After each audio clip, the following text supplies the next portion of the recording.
माझ्या गोष्टीचं नाव आहे उंदराची टोपी. एक असतो उंदीर आणि एक असतो राजा.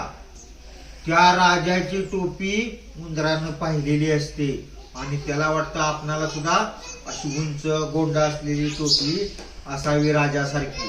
मग तो उंदीर काय करतो, कापड दुकानदाराकडे जातो आणि कापड दुकानदाराला म्हणतो, कापड दुकानदार दादा, कापड दुकानदार दादा, मला कापड देता का?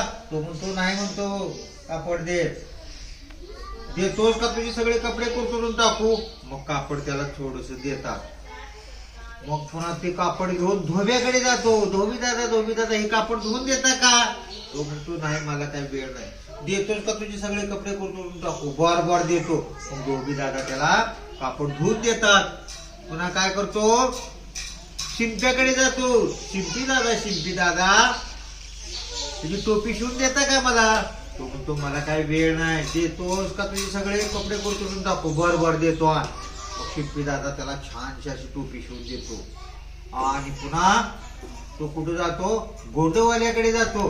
गोंडवाल्या त्याला गोंड लावून देता का? तो म्हणतो नाही, मला काय वेळ नाही.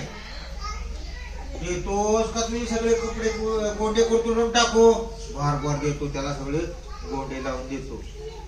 आणि गोंडे लावल्यानंतर त्याची छान अशी टोपी तयार होती, गोल अशी उंच. मग तो टोपी उंदीर घालतो आणि आयटी मध्ये असा राजाच्या दरबारात जातो.